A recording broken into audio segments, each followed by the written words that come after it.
بسم الله الرحمن الرحيم. والسماء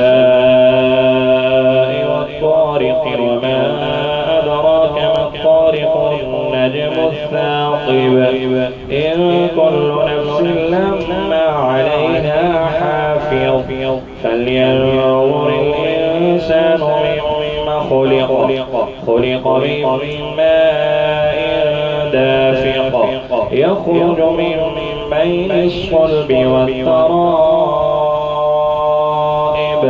إنه على رجعه لقادر يوم تبلى السرائر فما له من قوة ولا ناصر والسماء ذات الرجع والأرض ذات الصدع إنه لقول فصل وما هو بالهزل إنهم يكيدون كيدا وأكيد كيدا فمهل الكافرين أمهلهم رويدا.